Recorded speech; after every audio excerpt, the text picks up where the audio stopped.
You know, looking at the data stream coming out of the legacy media over the last 72 hours, you'd think the laws of physics had suddenly been suspended. They are vibrating at a frequency of pure hysteria. It's almost impressive, in a tragic sort of way. On Tuesday, President Trump sends out a tweet, 12 words, Iranian Patriots. Help is on its way. And immediately, instantly, the entire Western media apparatus, the NPCs at the New York Times, the Washington Post, the Guardian, they all execute the same subroutine. They panic. They scream war. Senator Lindsey Graham, who, bless his heart, still thinks it's 2003, starts talking about unleashing holy hell. The pundits start drawing maps of airstrikes. They start talking about escalation and diplomatic norms. They still don't get it. They are looking at the world through a keyhole that was welded shut 30 years ago. They hear help and they think invasion. They think boots on the ground. They think aircraft carriers. But when we say help, we're talking about bandwidth. We're talking about bits. We're talking about piercing the event horizon of a totalitarian information black hole. What we are witnessing right now isn't just a political crisis in Tehran. It is a collision between two different eras of human civilization. On one side, you have the analog tyrants, the ayatollahs, the bureaucrats, the editorial boards desperately trying to maintain a closed system. They want to control the flow of information like it's water in a pipe, turn the valve, shut it off, shoot the people who complain. That's how they've maintained low entropy stability for 40 years. And, on the other side, you have the signal, you have Starlink, you have an administration that finally understands that you don't need to blow up a building to destroy a regime, you just need to turn the lights on. But listen to the noise. Listen to what the media calls reckless. The Guardian called the president's action vengeful and destructive. Think about the inversion of reality required to type that sentence. A regime is currently murdering young women in the streets for showing their hair, shutting down the internet to hide the bodies, and the destructive act is providing the victims with a Wi-Fi connection. It's bizarre. It is a fundamental error in moral logic. To the legacy media, the process of diplomacy, the meetings, the statements, the UN resolutions is more important than the outcome of reality. They would rather have a stable Iran where people die quietly in the dark than a chaotic liberation where the truth comes out. And then we have the comedy gold of the week. This is actually my favorite part. The Iranian government, the same regime that is jamming GPS signals and violating every human right in the book, has officially filed a complaint with the International Telecommunication Union, the ITU. They are claiming that Starlink is violating their digital sovereignty. Digital sovereignty. It's laughable. It's like a kidnapper calling the police to complain that the hostage has a cell phone. They are citing treaties written when the most advanced communication technology was a fax machine. They are appealing to the rules-based international order to protect their right to blindfold 85 million people. And the bizarre thing is, the Western media nods along. They write serious articles, analyzing the legal implications of beaming internet from space. There are no legal implications that matter here. There are only physical ones. If you build a wall to stop information, and I can fly a satellite over that wall, the wall is obsolete. The sovereignty of a prison warden ends where the physics of the escape tunnel begins. I had a little exchange on X, the only place where you can actually find the truth these days, with the Supreme Leader, Khamenei. He was tweeting, in English, mind you, utilizing the very platform he bans his own people from using. He said, "We will not surrender to the enemy." I replied in Persian, Zole Kiale, battle. It translates roughly to, a futile delusion. Or, in American English, in your dreams, buddy. The media called it a taunt. They called it unpresidential behavior by a government efficiency advisor. They analyzed the optics of a tech CEO trolling a theocrat. Again, focusing on the noise. The signal was that within hours, protesters in Hamadan were chanting that tweet in the streets. They weren't waiting for a UN resolution. They saw that the firewall had a crack in it. They saw that the sky was open. That is a psychological shift of a magnitude that no amount of sanctions relief could ever buy. But of course, the critics are already declaring failure. Oh, Starlink didn't work instantly, they say. The regime is jamming the signal. It's chaotic. It's like watching people complain that the Wright brothers' first flight was too short. Oh, it only flew 120 feet? Total failure. Stick to horses. They don't understand iteration. They don't understand the engineering cycle. They think because the regime turned on some Russian-made jammers on Tuesday, that it's game over. They have no idea what we are doing with the phased array firmware. They have no concept of how fast we can update the constellation. They are thinking in months and years. We are iterating in minutes and hours. The help that is on the way isn't just internet access. It's a fundamental restructuring of the battlefield. We are deleting the dictator's dilemma by removing their ability to choose who speaks. So, ignore the headlines. Ignore the hyperventilating pundits on CNN talking about protocol. They are just the background radiation of a dying star. Let's look at the physics of what is actually happening. Let's look at the first principles of this conflict. Because if you understand the engineering, you'll understand why the mullahs are terrified.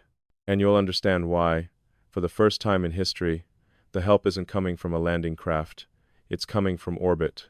To appreciate why this vector of attack is different, you have to debug the failure modes of the previous versions. You have to look at the system architecture of a dictatorship.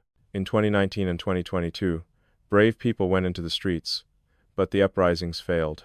Why? The legacy media will tell you it was because of brutal repression or lack of leadership. That's the emotional narrative. But from a first principles engineering perspective, the failure was rooted in network topology. It was a layer 1 problem. The Iranian Internet, the National Information Network, is essentially a massive, country-wide intranet. It's a closed loop. The regime acts as the supreme system administrator with root access. When the entropy of the system rises, meaning when people start protesting, the regime executes a BGP withdrawal. They literally unplug the border gateway protocol routes. It's a physical kill switch. Because the architecture of the traditional Internet relies on ground-based fiber optic cables passing through government-controlled choke points, the regime owns the physics of the connection. If the cable runs through their building, they own the signal. You cannot bypass a firewall if your data packets have to physically travel through the firewall's hardware to leave the country. That is a centralized failure point. It is a fatal design flaw for any movement seeking freedom. So, we enter 2026. The regime knows this. They are not stupid. They are just operating on an outdated code base. They saw Starlink coming. In early January, they deployed military-grade electronic warfare units across Tehran, high-powered jammers targeting the Ku-band and Ka-band frequencies. Basically, they are blasting white noise at extreme decibels into the sky, trying to deafen our receivers. In a standard legacy radio system, this is checkmate. You can't hear the signal over the noise. But here is where the engineering gets interesting. They are trying to fight a software-defined phased array with brute force analog interference. It's like trying to stop a swarm of drones by throwing rocks at them. You might hit one, but you can't stop the swarm. Instead of trying to shout louder, which creates a power consumption issue, our engineers applied a spatial filtering algorithm. The Starlink terminal uses a phased array antenna. This means it doesn't just have one ear, it has thousands of tiny elements that can steer the beam electronically in milliseconds. When a jammer on the ground screams at the dish, the software identifies the exact vector of that interference. It then adjusts the phase of the signal on specific elements to create a mathematical null, essentially a dead spot precisely in the direction of the jammer. We are not overpowering the noise. We are mathematically deleting it from the equation. We are creating a cone of silence around their weapon, so the satellite signal can pass through untouched.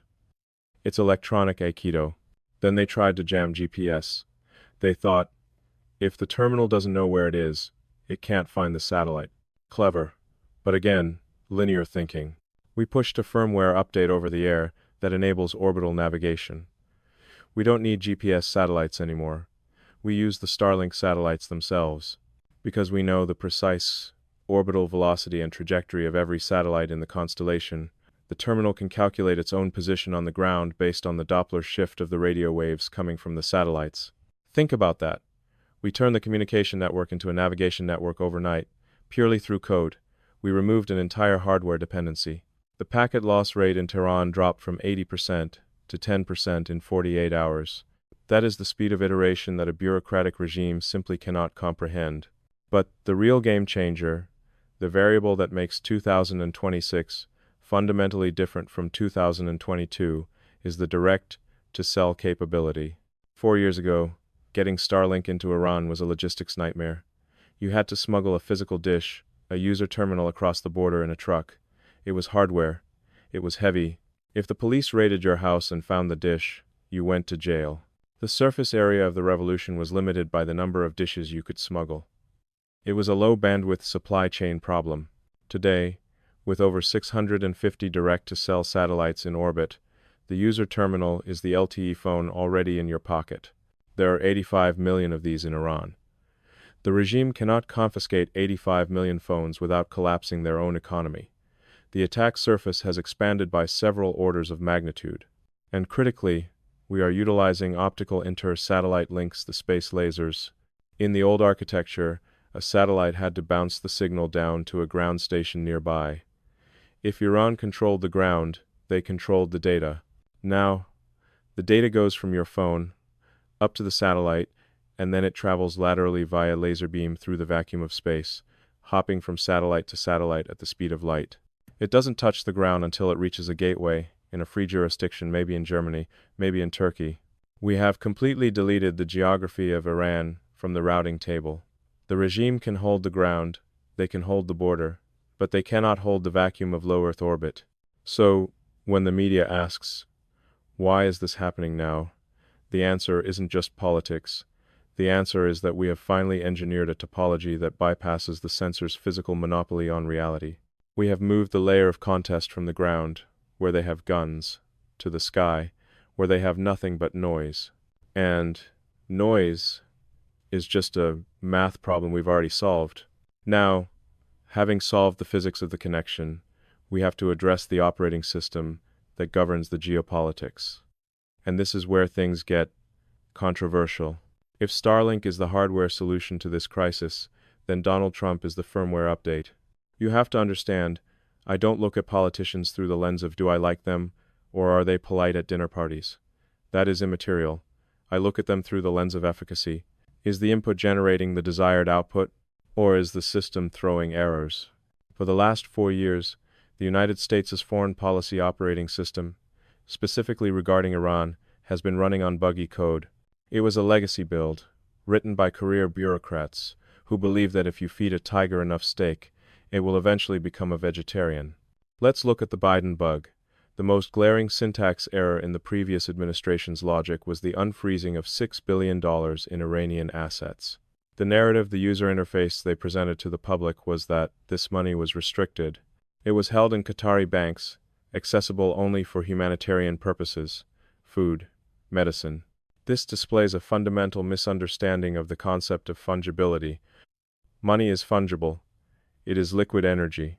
If you have a household budget and you spend $100 on groceries, that is $100 you don't have to spend on rent. But if I give you $100 specifically for groceries, I have just freed up the $100 of your own money that you would have spent on food. You can now spend that freed up capital on whatever you want. Whiskey, gambling, or, in the case of the Ayatollahs, ballistic missiles and domestic repression. By unfreezing that $6 billion, the previous administration didn't buy food for the Iranian people. They mathematically guaranteed that the regime had $6 billion worth of liquidity to pour into the IRGC, into Hamas, and into the very jamming equipment we are fighting right now. It was a negative feedback loop. We were subsidizing the entropy we claimed to be fighting. It was bad engineering. Enter the Trump patch. Trump is not a diplomat. He is a disruptor. He is a hard fork in the version history of American governance. He looked at the system, saw the memory leak, and decided to reboot the server. The media calls his actions reckless. They say his threat of a 25% tariff on anyone trading with Iran is economic warfare. Correct. It is economic warfare. But in engineering terms, it is a distributed denial of service, attack on the regime's liquidity. On Monday, when he announced those tariffs, he wasn't just imposing a tax. He was sending a packet request to every bank, every shipping company, and every insurer in the world. Do you want access to the $28 trillion U.S. economy? Or do you want to trade with a bankrupt theocracy? It is a binary choice, 0 or 1. There is no gray area. By forcing that choice, he creates a massive bottleneck in the regime's cash flow. He is starving the beast of the energy it needs to maintain the firewall. It is a ruthless optimization of leverage. But the most elegant part of this patch, the part that truly excites me as an engineer, is the public-private nexus. In the old model, if the US wanted to support a revolution, it was slow. It was the CIA smuggling cash in suitcases. It was Voice of America radio broadcasts that nobody listened to. It was the UN writing strongly worded letters. It was high latency, low bandwidth, and extremely expensive. What you are seeing now is the Doge philosophy, the Department of Government Efficiency, applied to regime change. Trump realized that the US government is too slow to fight an information war in the 21st century. So, he outsourced the infrastructure to the private sector. He outsourced it to us. He provides the air cover. He uses the bully pulpit of the presidency to warn the regime. If you touch these protesters, there will be consequences. He creates the geopolitical space, and in that space, we provide the ground game, or rather, the orbital game. We deploy the Starlink constellation. We push the firmware updates. We handle the technical execution. Think about the efficiency of this architecture. No boots on the ground, no trillion-dollar occupation, no American soldiers coming home in flag-draped coffins. Instead of sending a carrier strike group, which costs billions to operate and risks starting World War III, we are sending data packets. We are using economic pressure, the tariffs, to squeeze the regime from the bottom, and information dominance, Starlink, to squeeze them from the top. It is a pincer movement executed at the speed of light for a fraction of the cost of a single Tomahawk missile. The critics say, Elon, you are unelected. You shouldn't have this power. They say Trump is privatizing foreign policy. To which I say, look at the scoreboard. The old way, the official way, gave us 40 years of a nuclear arming Iran, hostage-taking, and regional terror. It cost trillions and achieved nothing but stagnation. The new way, the Trump patch, has the regime in Tehran panicking in under 72 hours. We are applying the same algorithm of success that we use at SpaceX. Question the requirements. Delete the unnecessary parts, like the bureaucracy. Simplify the process. Accelerate the cycle time. Trump is the only politician crazy enough, or perhaps realistic enough, to let us run this code. He understands that you cannot fix a broken system by following its rules. You have to break the rules to fix the system. You can call it chaos if you want. I call it debugging. And for the first time in decades, the user interface of the Middle East is starting to respond to the input. But, and this is the part that keeps me up at night, we have to ask ourselves why we are even bothering to debug the system. What is the actual objective function of our species? Because if you zoom out, really zoom out past the elections, past the borders, past the atmosphere, you start to see the data that actually matters. And the data is terrifying. Look at the night sky. What do you see? You see stars, billions of them. But what you don't see is anyone else. You don't see von Neumann probes dismantling asteroids. You don't hear radio signals. You don't see Dyson spheres harvesting the energy of stars.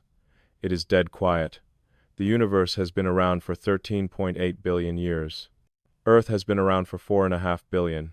If life is common, if intelligence is a natural progression, the galaxy should be teeming with civilizations. It should be like Star Wars. But it's not. It's just silence. This is the Fermi paradox. And the only rational explanation for that silence is something called the Great Filter. The Great Filter is a probability barrier. It's a wall.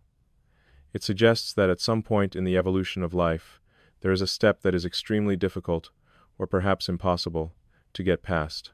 Maybe the filter is behind us, maybe life itself is the miracle.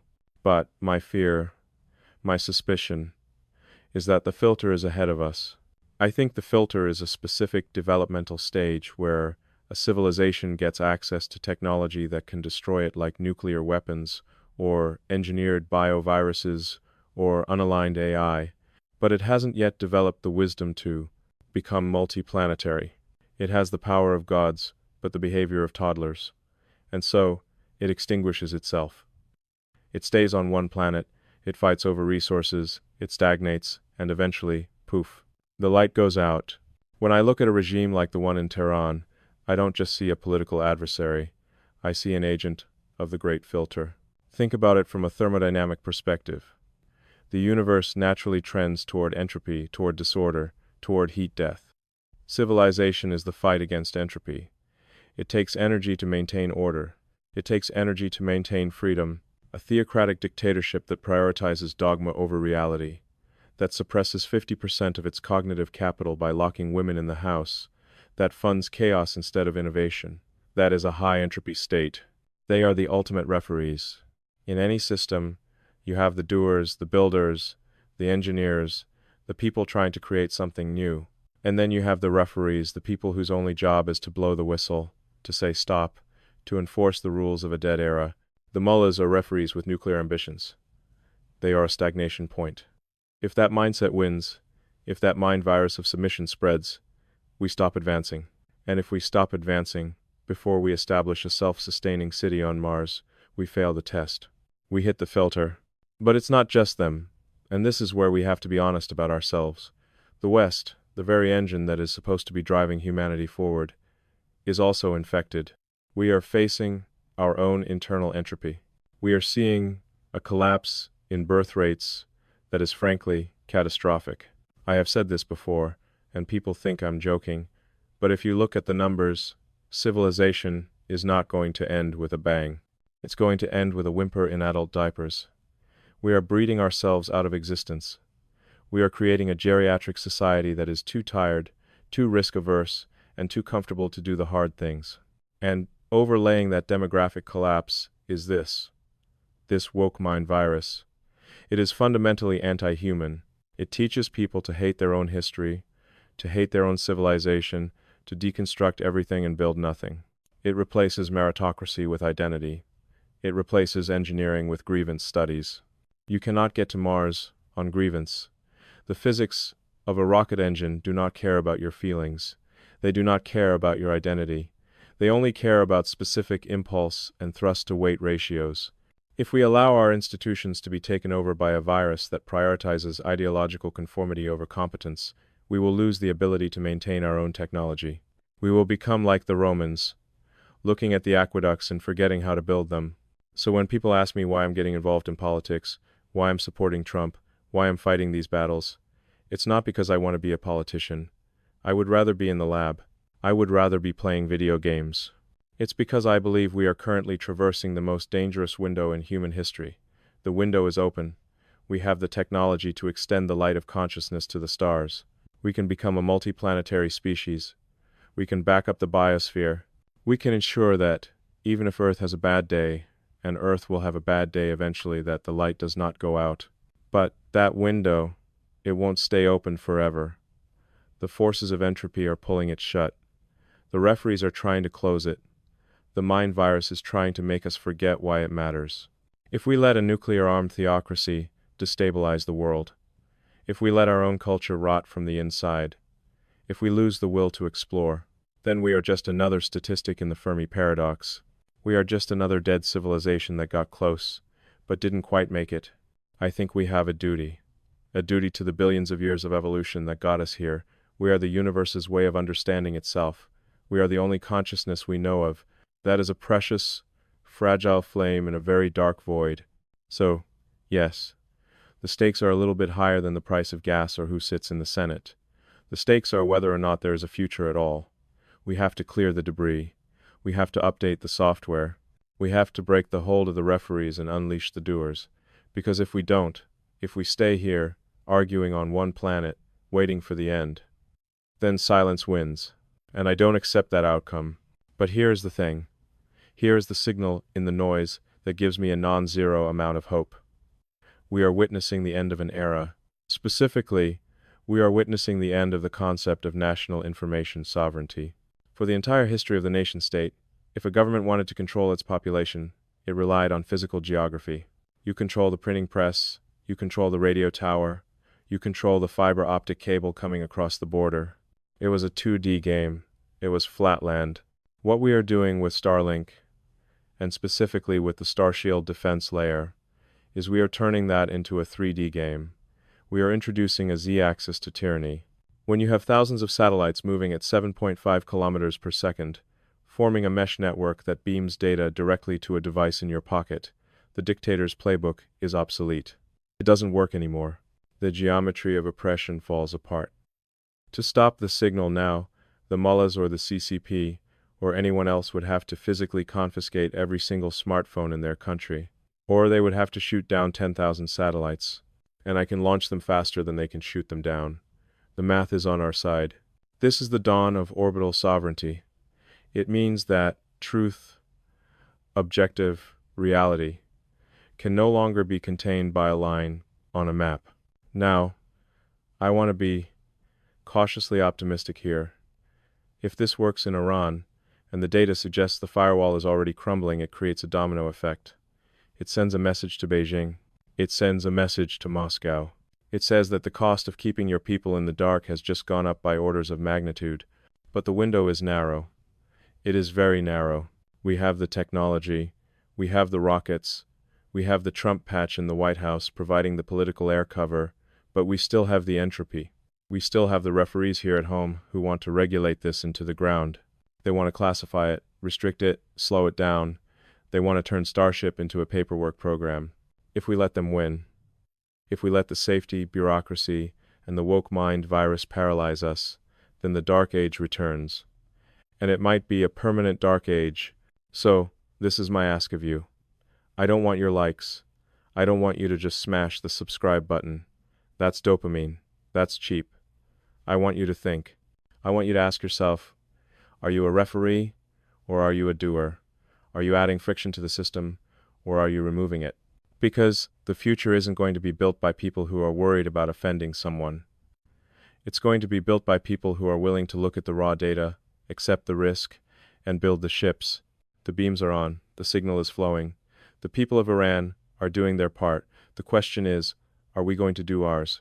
Are we going to keep the window open long enough to become multiplanetary, or are we going to let the noise drown us out right here on the launch pad? I know which one I'm betting on, but I'm curious. Look at the data. What is your probability assessment for humanity making it to the next century? Let me know in the comments. I read them. Sometimes. We're done here.